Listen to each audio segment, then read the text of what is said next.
Hi, I'm Mark, producer of Roundtable, the TV series born here in New York City at the legendary Manhattan Neighborhood Network Studios. The exchange of ideas is important, and that is why we bring to you the following presentation. Please watch.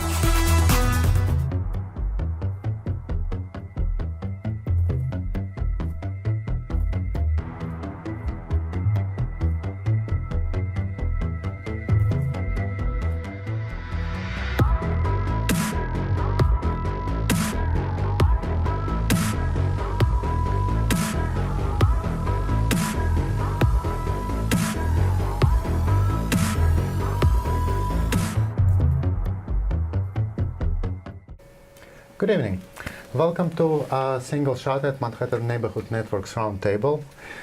Tonight we're going to be talking about one of the most noble and one of the most popular genres of photography, about portraiture.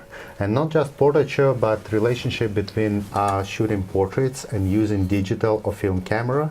And to discuss it, we invited one of great portraiture photographers, Joseph Shneberg, who actually switched from film cameras and continued working on portraiture with digital cameras, and then came back.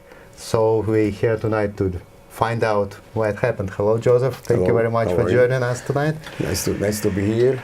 Yeah. So to cut to the chase. As I understand, you was photographing on film for years and years, and at some point you switched to digital camera. For how long would you say? No, I started to work with digital was when came out a Nikon D200. This was my first digital camera. Mm-hmm. So, and I think it was easy to work. I mean, easy to understand the digital camera, and I tried to use like I'm shooting on the film. Mm-hmm. And after try to learn Photoshop and all this story, but it's more like, in general, I'm portrait photographer, mm-hmm. and for me, like 35mm camera, more like journalistic, much like format, and portrait I like studio mm-hmm. shots on medium format, and to me, big, and to have communication. So before I made a lot of. I live in the Dominican Republic 14 years. Mm-hmm. So over there I published a book, and I make all the famous people, different people portraits in my studio. And I was working with a Rolleiflex double, and I was working with Mami RB. Uh-huh. So usually I was working with 180mm lens. And I developed myself. I print myself to find the content. And it's better connection with the people. When you shoot with a big camera, mm-hmm. and you are not shooting like automatically, you're catching the moment. So when I work with a digital camera, it was like I'm shooting like you shoot without limit, because no film. You shoot bam, bam, bam, you shoot how many you want. And after you choose which one is okay, but in general you don't catch the moment of the character of person. With the medium format, uh-huh. It's slower, and you have better contact with the person. He's in front of you, and I'm using only one light. I don't make complicated shots, just straightforward. Plus, why I came back to film? Yes. Accidentally. Really? I couldn't afford to buy Hasselblad medium format or my medium format digital is too expensive. Absolutely. So, and I had Epson 600 scanner at home, long time already. And I bought printer recently, Epson printer P800. Mm-hmm.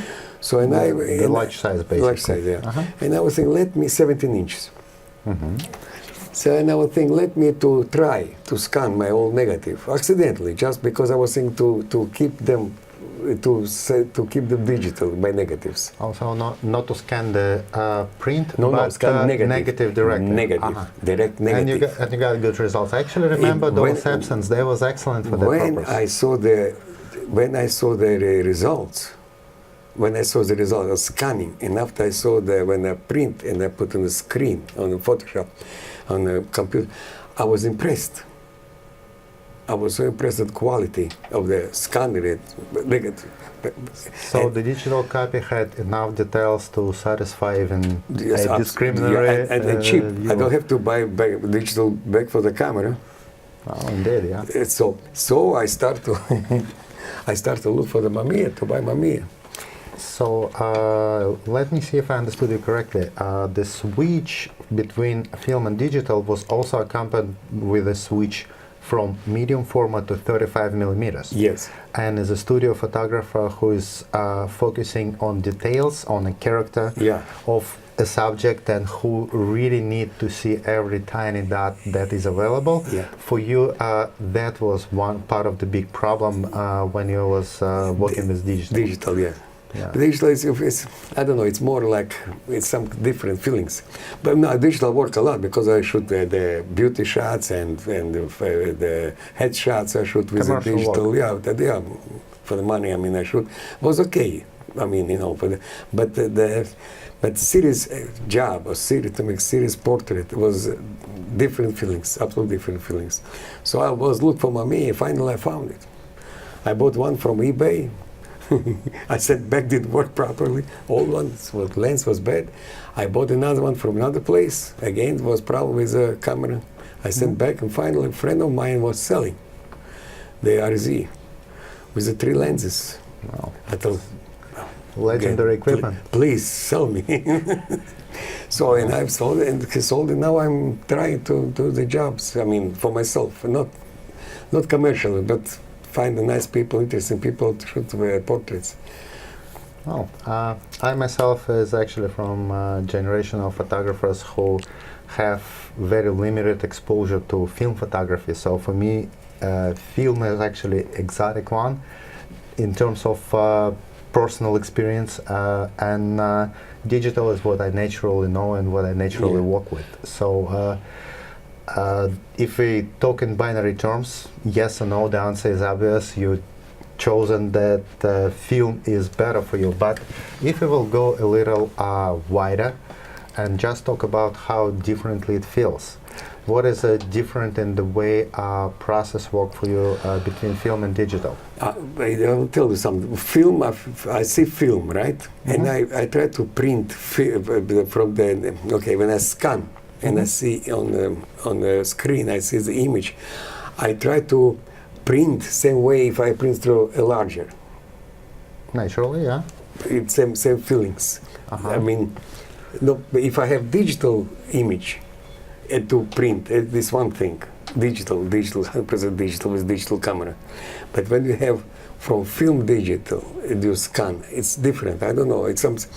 It's difficult to understand. But because I start to work with maybe you will laugh at me. I start to work with a view camera in the Soviet Union with the view cameras, which is you open front of the lens and close the lens. I definitely wouldn't laugh at you. I adore this. My uncles that teach me photography, so I was learning to shoot studio. From that, I started to learn how to use lights in the studio and the feelings of the film.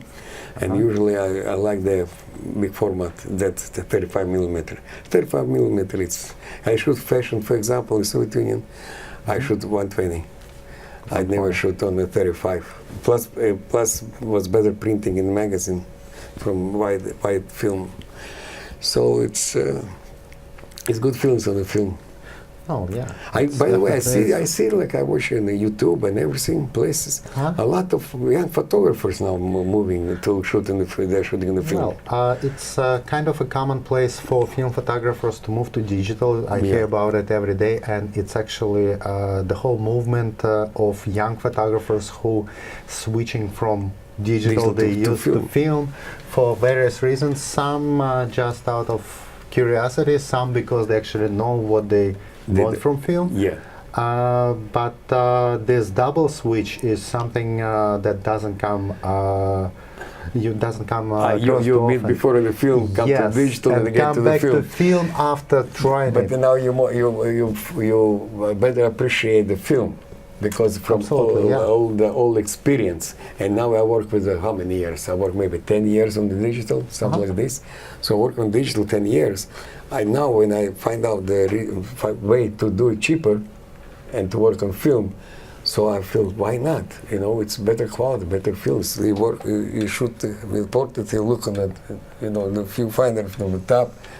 It's absolutely. And as you mentioned before, besides everything else, photographing film, especially when you have only 12 exposures in a row, not 24, 36, mobilizes you and makes you to really think through the picture and to make sure that it's perfect. And to count, because Mamiya 10 frames only. Oh, it's only 10, Only it's 10, not 12. 6 by 7. 6 by 6 is 12. Indeed. Mamiya Okay, 6 by 7 is only 6 by 9 is 8 less. frames. So 10 frames. So you are shooting, you calculate how many frames left. No, now it's film more expensive, develop more expensive, maybe more economical now shooting. But anyway. Well, I actually heard it from a lot of photographers that this is one of the biggest problems with photographing film right now. And plus, I'll tell you that you have to, on negative, you have to shoot precise more or less. You make mistake, half stop maybe. So digital in a row, when you shoot in a row, you can make mistake 2 or 3 stops.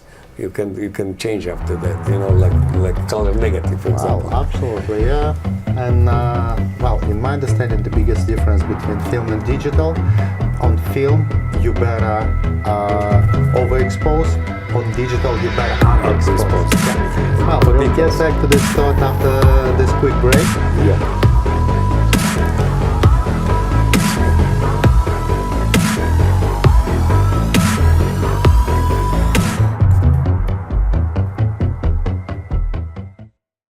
Welcome to Single Trick at Single Shot. Today we're going to be talking about switching from digital to film. A lot of people do nowadays, and if you decided to do that, either just to try or as your conscious decision to switch altogether, there will be a lot of things you will need to learn and a lot of things you will need to change in the way you photograph. But there is one thing that is very important, and you will really have to know it in order to avoid major disappointments. In digital, as you probably know, if you take a photograph, you really have to make sure it's not overexposed. Otherwise, there is nothing you can do. In RAW, white is always white. You can't change it. In film, on the other hand, overexposed image can be corrected through development of the negative, but underexposure sometimes is completely fatal and final. So just make sure that you will change it underexposure for overexposure.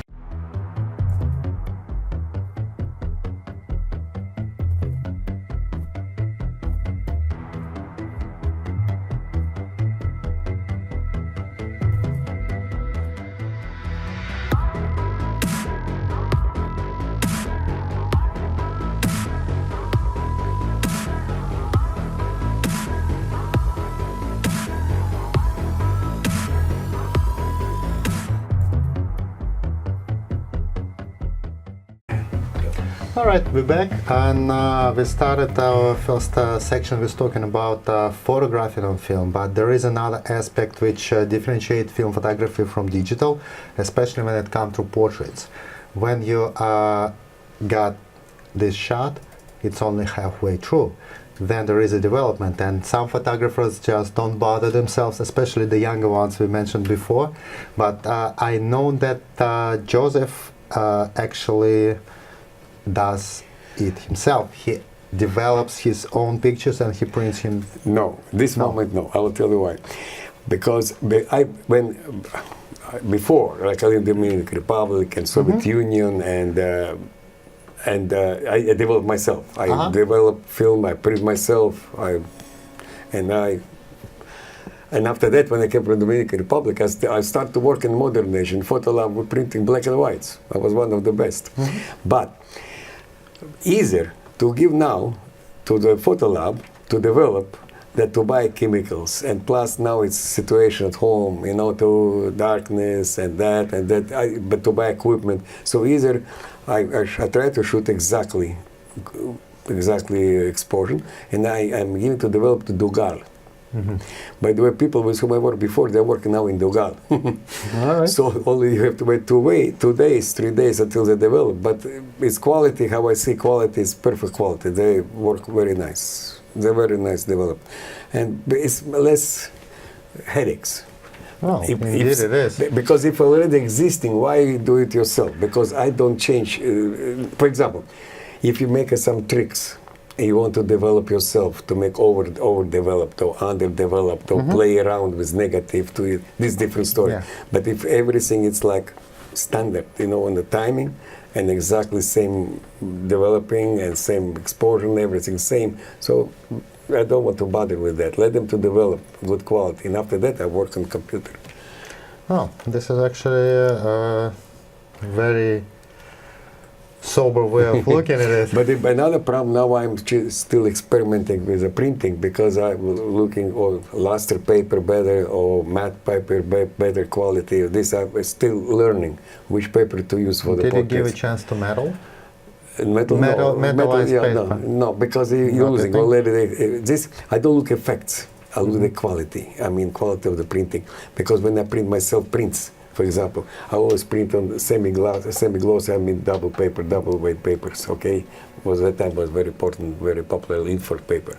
So and I already know quality tone of the paper when you print by yourself in the larger.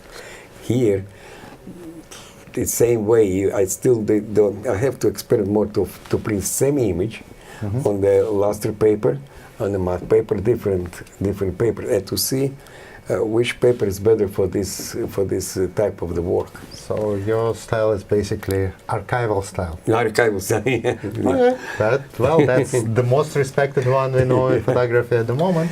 So since your specialty and your passion is portrait photography, I wanted to ask you this. What is a reason why portraits are so different for you? I mean, you make an excellent work, and every portrait is sometimes more alive than probably the original. So, I don't try to make portraits better. How I could tell, more beautiful like original person. No, I wasn't talking about beauty. I was talking about life. I was talking about energy. Obviously, I didn't see the people who are pictured on your portraits, most of them, but actually with this collection where I witnessed the process recently when you switched back to film, you had the whole photo session on one of the exhibitions in New Jersey, and then I've seen the results. And knowing how your models look in real life, some of them look more alive and have more energy than the originals. It was 12 people actually. Was it exactly 12? 12, exactly. I was like in an hour because I shoot only maybe 3 shots from person. But I try to. You saw it the process. Absolutely, I try to catch the moment of the person, this moment, and that's now I get it. Boom. And after I choose it, which is. By the way, one of the person whom I did photo over there, she didn't like it. She told me don't show. Natural. Maybe I have to crop. Maybe I don't know. I should because I never crop portraits. Usually, if I see on my viewfinder this way, I print same way without cropping, because it's already. This is my final work. Basically, you already chosen how you want to. How I see it already. I know this look like that. It's instrumentally different approach from what I believe is my approach to photography. So it's like 130 degrees from what I do. Cropping. Yeah, I do crop, I do modify, I do believe that the process only starts.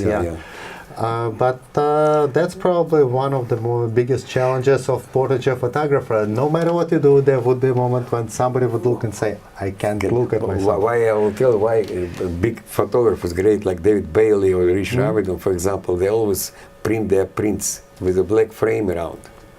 It's showing that it's full negative. It's not cropping.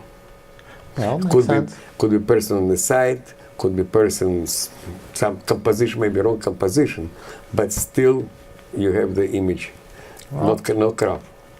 Well, this is what photography was about all these years. Yeah, how you see it, you do it.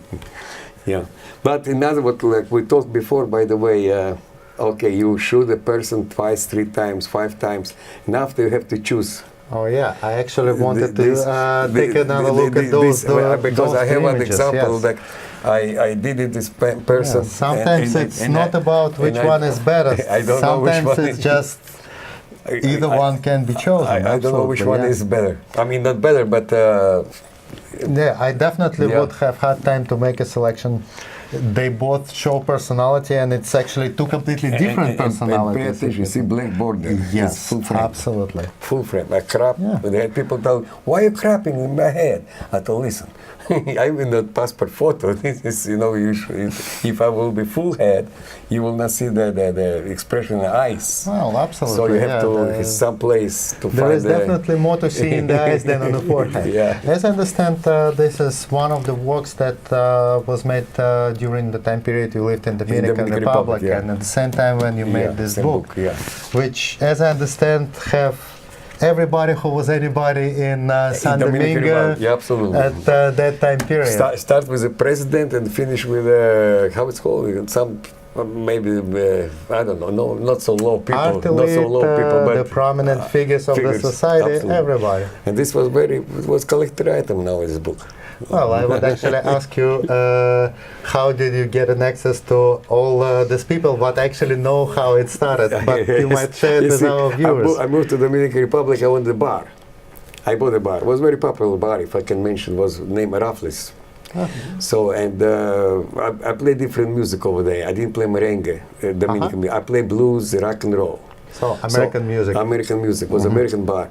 So a majority of people over there was could speak English, and young people, all the bohemia and artists and musicians. And they played. By the way, sometimes they play. I can mention was named Raffles.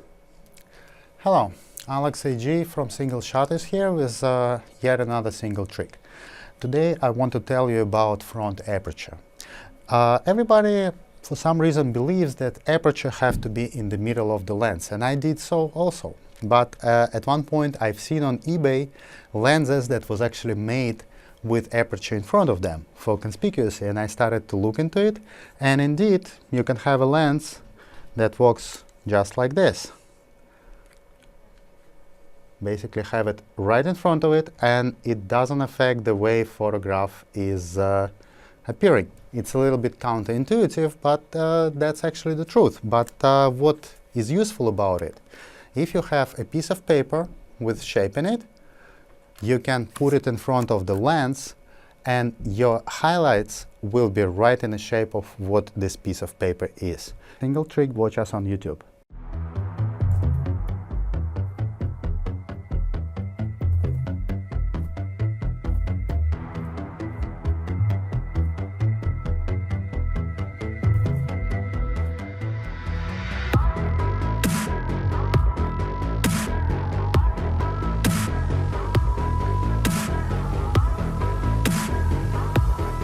So I was meeting with Joseph in the studio, and he's actually having his works as part of the exhibition here in Jersey City. And we just wanted to drop by, and we was actually shocked to find out that those works are so completely different from what was shown in the studio. So hello again, Joseph, and tell us a little bit about this works. They definitely don't look like those black and white portraits we was talking about. No, but it was experiment. Right? But anyway, what's happening that I don't remember the Dominican Republic.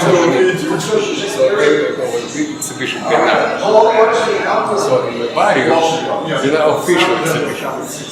All big artists all participated in that already. But in barrio, in that neighborhood, they already forget what the war that was. It's another exhibition, people exhibition. So people being around, you see, all these buildings on the wall. It's a makeshift exhibition right on the Exhibition wall. on the walls on the street, was everything. Indeed astonishing. And was last day. I don't remember what did you know. What was that? I don't forget. So I took my Rolleiflex with a slide film slide. And I want to show. I have 2 rolls.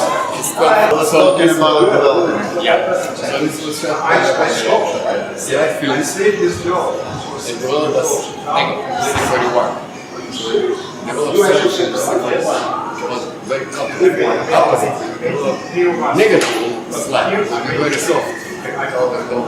Such a this is very such a was why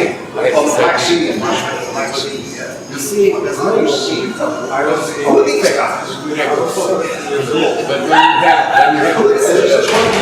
you have like something especially so and by the way, this job, same job next year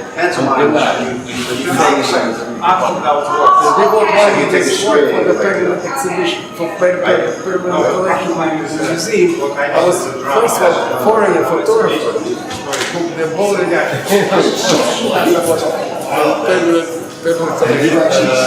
Super cool. And I wanted to actually ask you about this it looks like they was edited analog, no, digital. No, That's what because I played after digital, but this didn't become so the hand has carriers of the film. It's a little bit bigger than negative. So if you print full frame and with what you see, this is around the frame. It looks like it was just painted around there. No, around the frame. It's a little bit bigger than this is film. For example, if you print black and white, I print it. I always print with a black background. Any photo, when I shoot the black and white, I always have a back carrier bigger than negative. So I always have black border around. Always. It's regular. So it's nice. Sometimes something is good. This is 90 something. It's yet another angle to photography. I have another two in my camera. It's a little paintings over there. And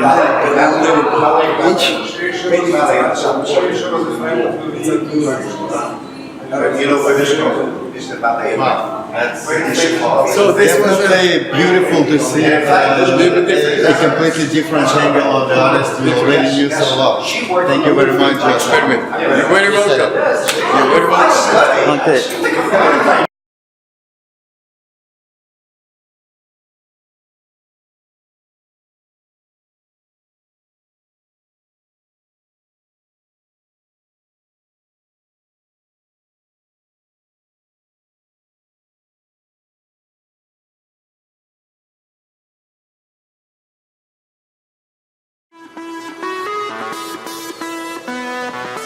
I hope you found that worth watching as much as I did.